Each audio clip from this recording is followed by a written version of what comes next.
कर सकता है और ना उसका विनाश कर सकता है।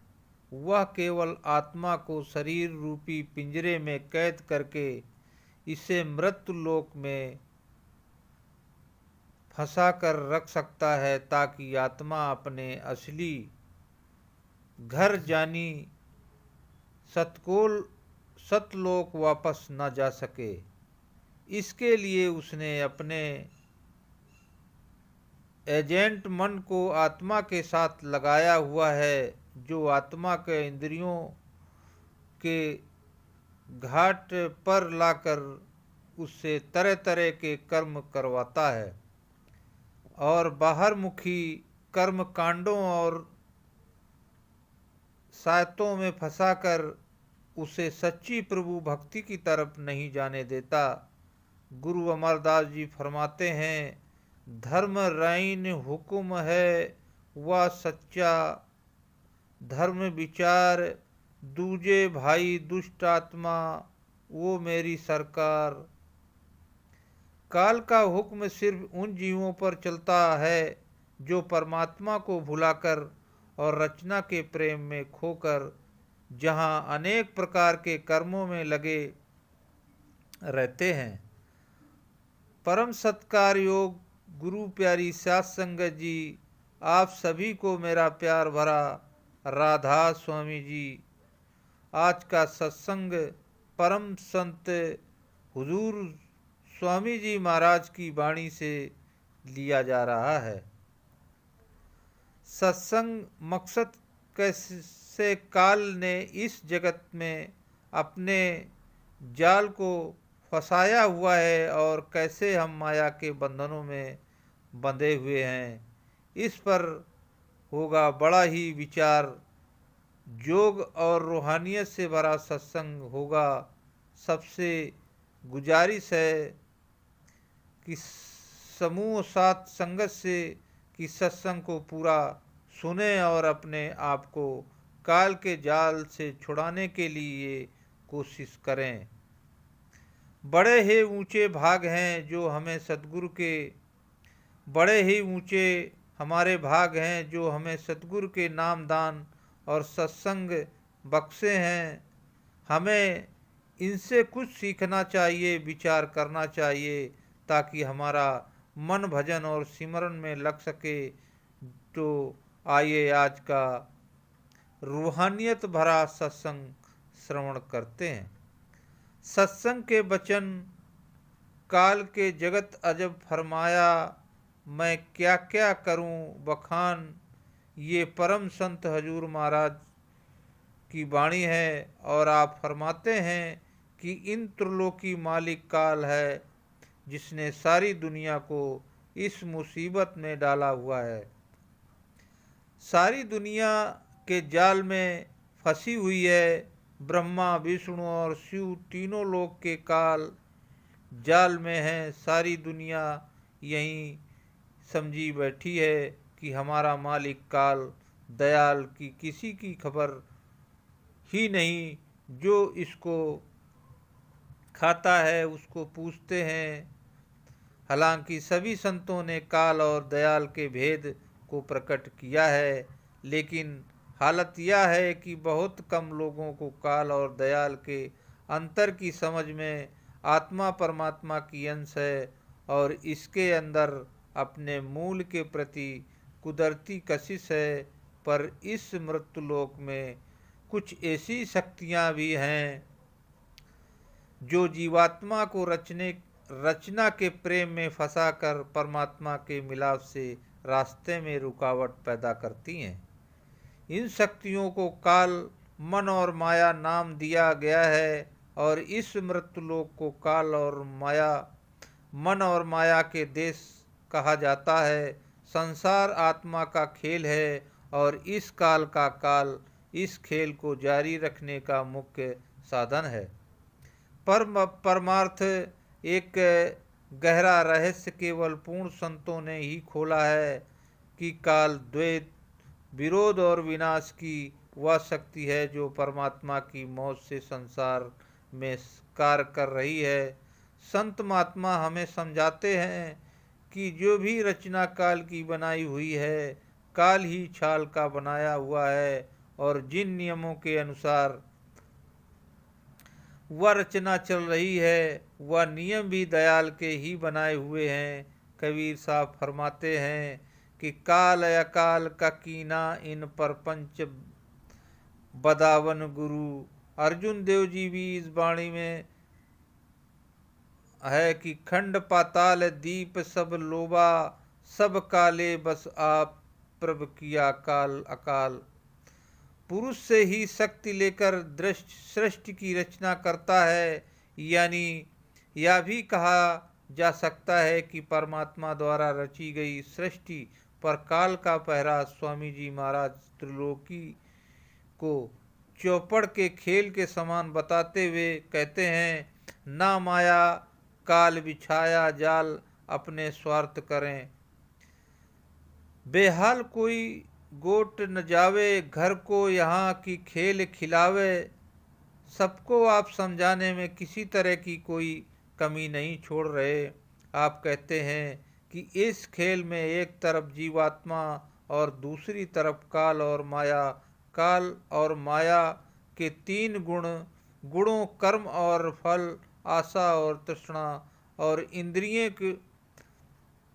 इंद्रियों के भोगों का जाल बिछाकर जीव रूपी गोट को इसमें कैद किया हुआ है, ताकि जय रचना रूपी चौपड़ को जीत कर सतलोक रूपी निज घर वापस न जा सके, क्योंकि इस तरह उसका देश सुनसान हो जाएगा।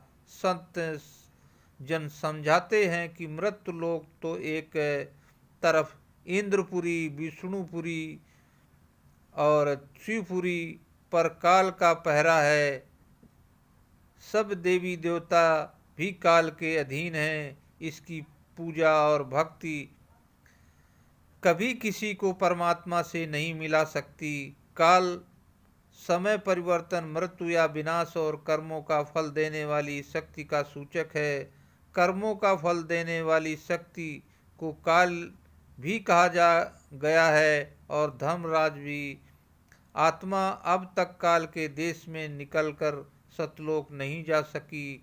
इसका कारण काल नहीं, बल्कि हमारे खुद के लिए कुछ कर्म ही हैं। काल तो उस परमात्मा का हुक्म मानकर रचना के नियमों के अनुसार हमारे किए हुए कर्मों का ही फल हमें दे रहा है।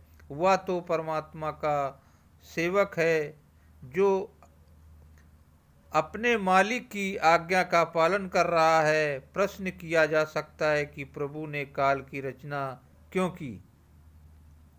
स्वामी जी महाराज उत्तर देते हैं, काल रचा हम समझ बूझ कर के बिना काल नहीं। खौफ जीव के आप समझाते हैं कि उस परमात्मा ने जो भी कुछ किया है उसमें भेद है, और जो भी कुछ किया है जीव की भलाई के लिए ही किया है।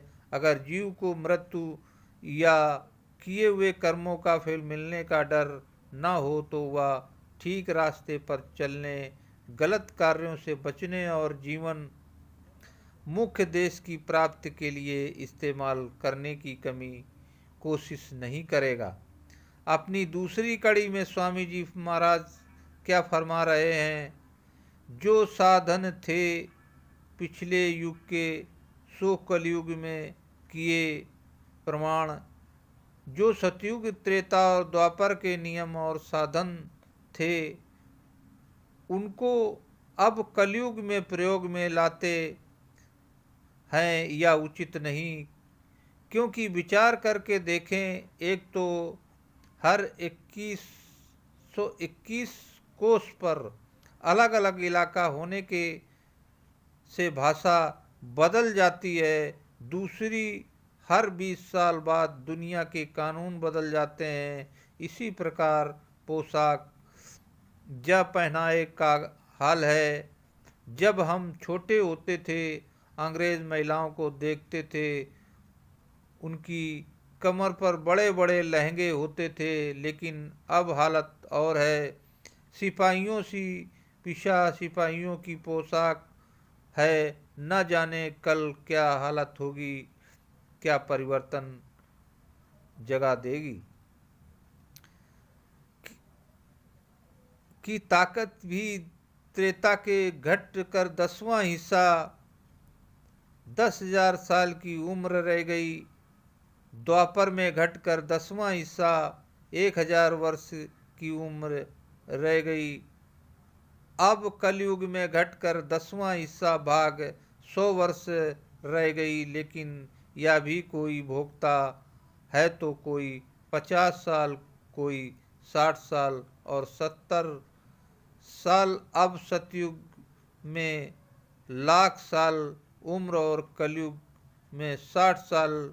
फिर कलयुग या नियम किस प्रकार प्रयोग में लाए जाएं। 60 साल में उम्र 20 साल तो मनुष्य को कोई खबर नहीं।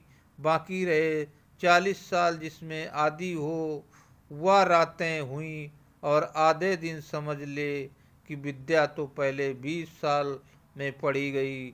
बाकी उम्र में बाल बच्चे पैदा करके उनका पालन पोषण करना, कारोबार करना। फिर सतयुग के समय में कर्मकांड कौन कर सकते हैं? कोई नहीं। इसलिए कलयुग के जीवों के लिए सतयुग के नियम कभी भी उचित नहीं है हो सकते। मूर्ख प्राणी मन सैलानी सो अटके, जल और पसान बुद्धिमान अभिमानी। जोनर विद्या नारी के कुछ गुलाम अब कहते हैं कि दुनिया में 3 प्रकार के मनुष्य हैं, मूर्ख, विद्वान और बीच के जो मूर्ख हैं, विद्या से रहित हैं। वे क्या करते हैं? रुपया कमाया, तीर्थों पर चल पड़े, जगह जगह नहाते रहे, पत्थरों को पूजते रहे, नदियों, पहाड़ों और तीर्थों की सैर की और कहा कि हम सारे पाप उतर आए हैं। जो विद्वान ने ज्ञानी थे, आलिम फाजिल थे, जो विद्या में पढ़े, सारी उम्र विद्या पढ़ने और पढ़ाने में ही खो दिया। बुद्धि का विषय है, सारे विद्वानों को इस विषय ने खत्म कर दिया। बाकी जो बीच के वह कभी इधर चले गए, कभी उधर। ये विद्वान का जोर पड़ गया तो उधर गए, तो मूर्खों का जोर पड़ गया तो उधर चले गए। तीर्थों पर जाकर देखो, मैं तो बहुत देख आया हूँ, पत्थर ही पत्थर हैं, जानी पानी की पानी है, ना कोई सच्चा महात्मा, ना सच्चा सत्संग। अगर कोई कथा करता भी है तो उससे जाकर परमार्थ की बात पूछें तो उसे कुछ भी पता नहीं। दुनिया अंधी जाकर माथे टेक रहती है। विद्या पढ़कर लेक्चर व्याख्याता बन गए, पर कर्मों को देशों के साथ लगा लिया। क्या बना? कुछ और भी नहीं। कोई कहता है मैं देश की सेवा करता हूँ, कोई जात की, कोई धर्म की। उम्र बीत गया, मिला कुछ भी नहीं। एक कौम दूसरी कौम की दुश्मन है आजकल लोग। जब कोई उदाहरण देते हैं तो यूरोप का देते हैं। वहाँ क्या हाल है? अपनी कौम के लिए, अपनी बादशाही के लिए लाखों आदमी रोज मरते हैं। क्या वह अच्छा काम है? कोई नहीं। इसका उद्देश्य क्या है? खुदगर्जी स्वार्थ, अर्थात हमारी कौम आगे रहे, इसका नतीजा क्या है? बर्बादी क्यों? लाखों औरतें विधवा हो गईं, करोड़ों बच्चे अनाथ हो गए। जब परमात्मा की दरगाह में हिसाब होगा तो लेखा देना पड़ेगा। यह सारी बड़े बड़े विद्वानों और वैज्ञानिकों की मेहरबानी है। उनकी बुद्धि में ऐसा कि दुनिया की तबाही के समान बनाए। अगर हम उन्हें बड़े कसाई कह दें तो कोई पाप नहीं। बाकी जीव बीच के जितने न मूर्ख न अति बुद्धिमान, जप तप व्रत संयम बहुत दोखे, पंच अग्नि में जले निदान। जैसा कि पहले बयान में किया गया है कि जो बीच के लोग उनके जिसका पल्ला भारी देखा उधर चले गए। असली रास्ता मनुष्य के अंदर है, लेकिन काल ने बाहर ही बाहर किसी को जप में लगा दिया तो किसी को तप में लगा दिया।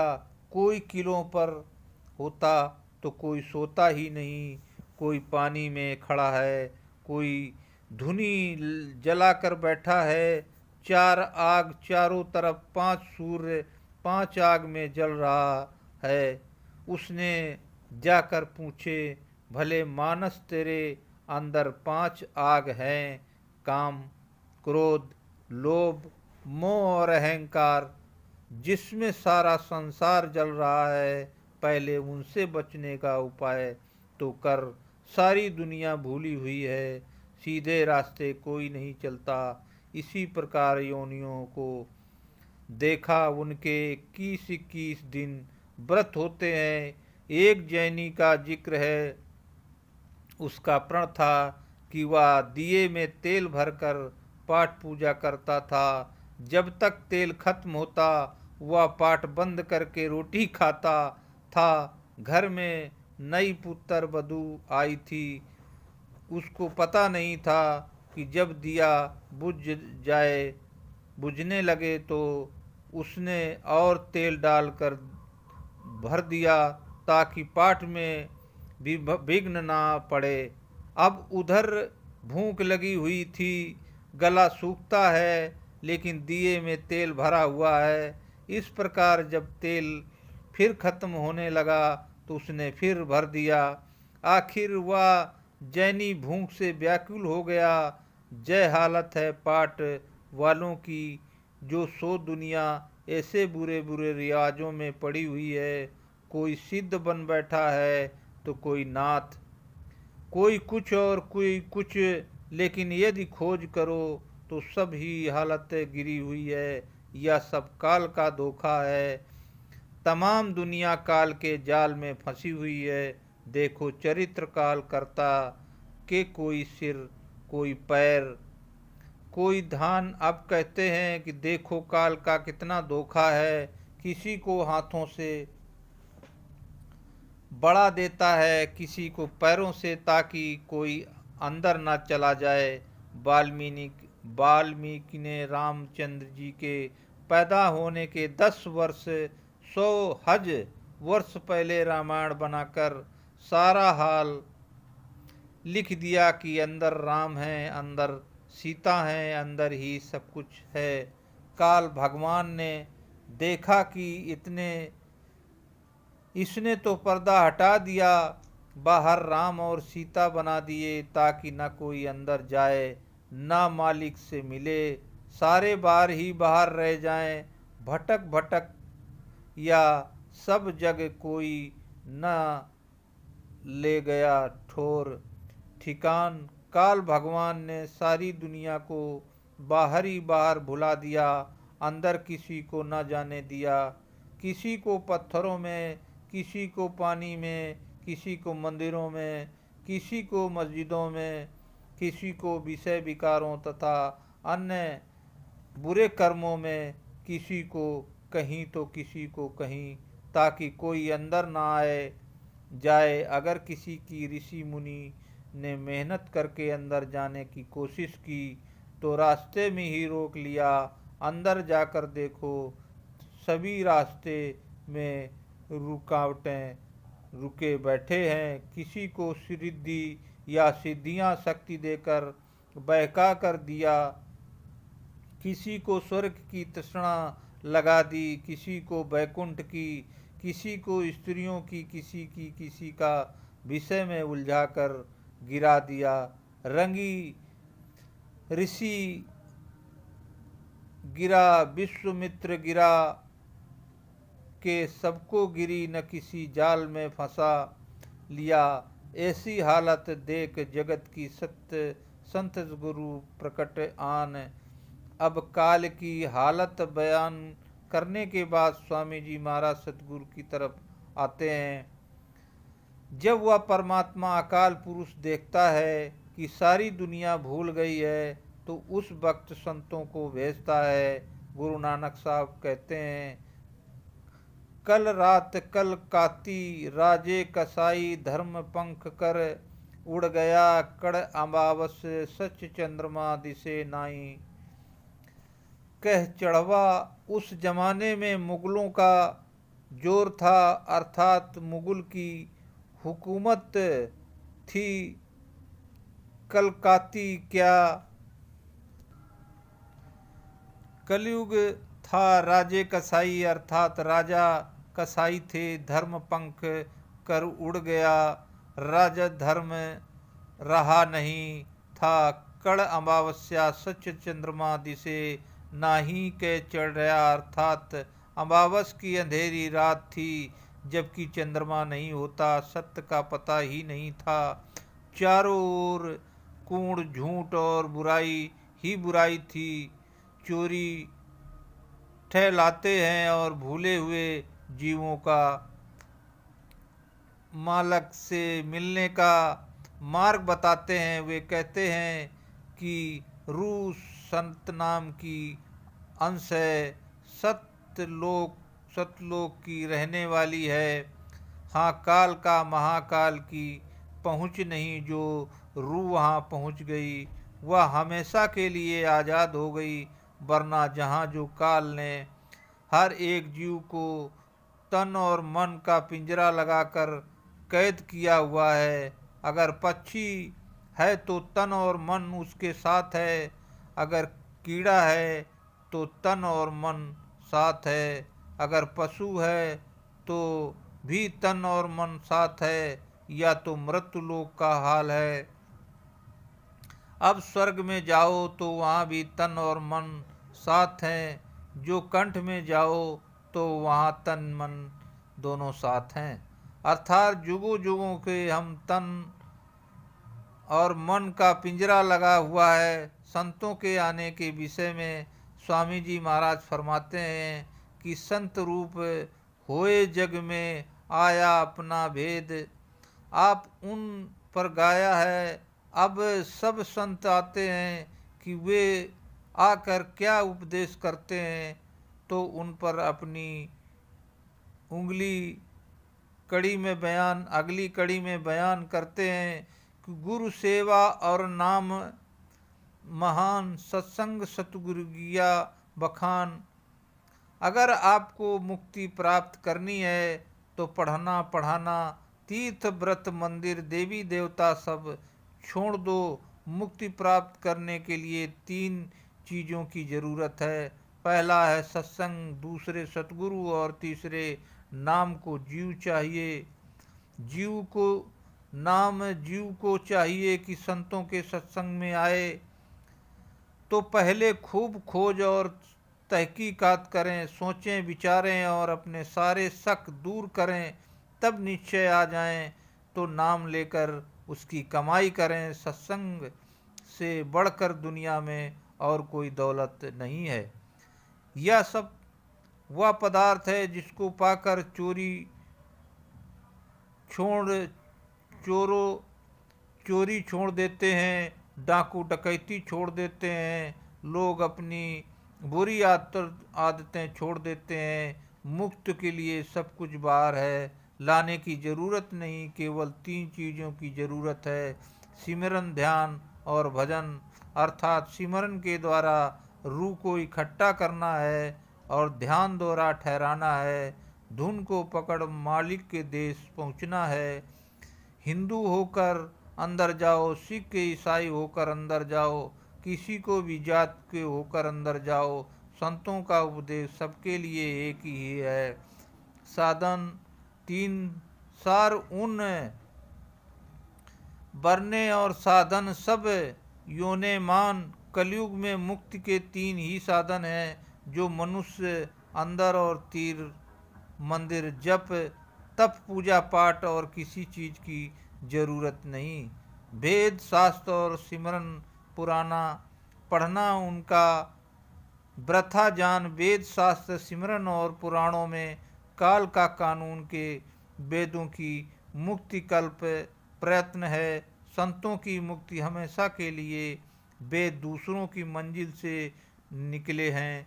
हमें जाना है 8वीं मंजिल पर कितना अंतर है। लाखों किताबें पढ़ चुके, मुक्ति नहीं होती। मुक्ति नाम में है। गुरु नानक साहब कहते हैं, पढ़िए जेते वर्ष वर्ष, पढ़िए जेते मास, और पढ़िए जेते अर्जा, पढ़िए जेते सास।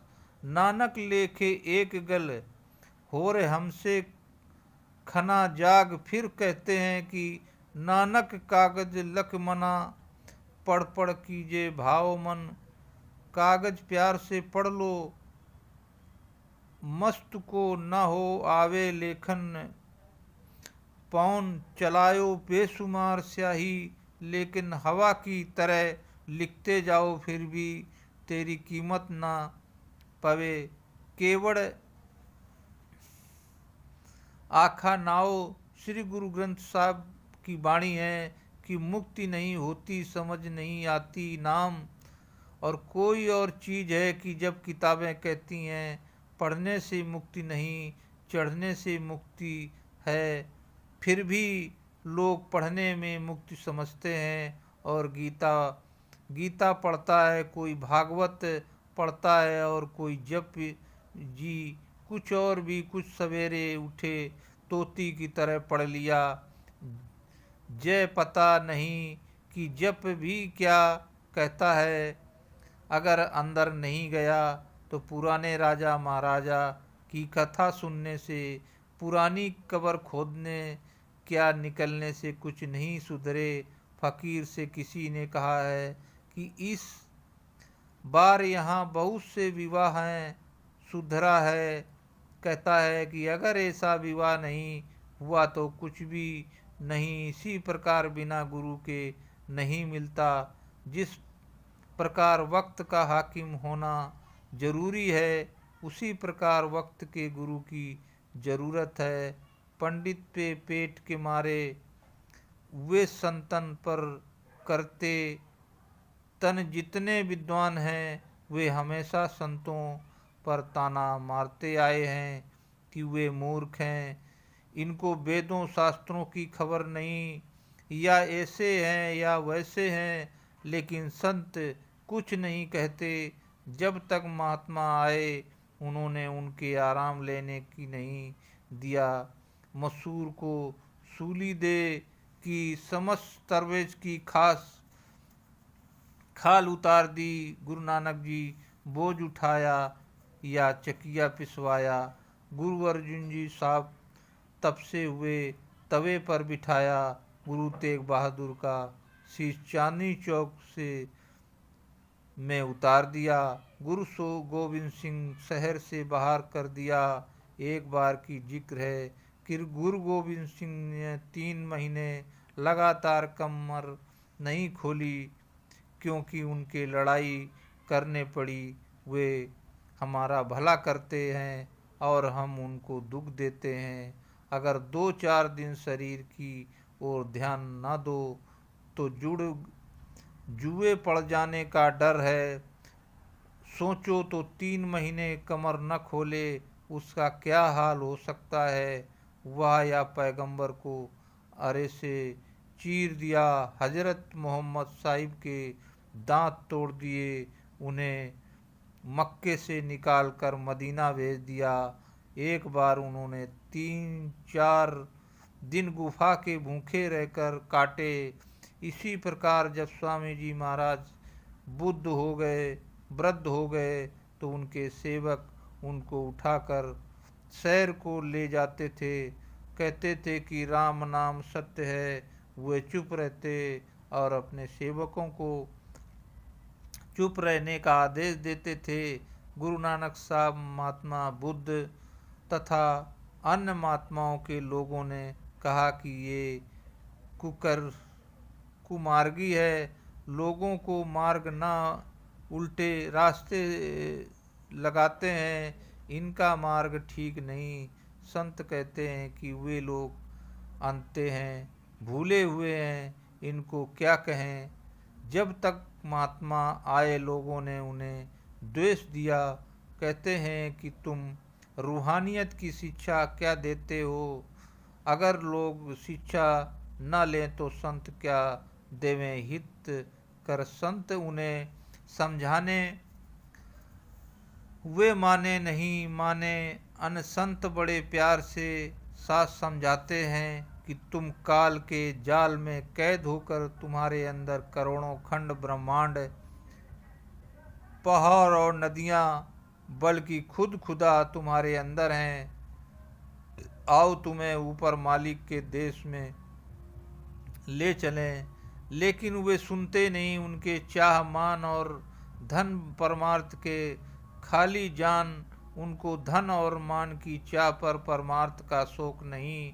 उसको अहंकार है, उनको अहंकार है, इसलिए वह खाली आए और खाली चले गए। 84 के चक्कर में जाएंगे और दुख उठाएंगे। वे 84 चक्कर मारे फिरते चारों खान। जब जब संत आए जिन्होंने उनके उपदेश को प्यार से सुना, उनका हुक्म माना, वे अपना जन्म मरण समाप्त कर गए। जिन्होंने माना वे अपना जन्म मरण समाप्त न कर सके। वे खाली आए और खाली चले गए। पिछले युग की विद्या पढ़ते कोई न्याय वेदांत बखान। यदि कोई मुक्ति का उपाय ढूंढते भी तो वो पुराने जमाने की पूजा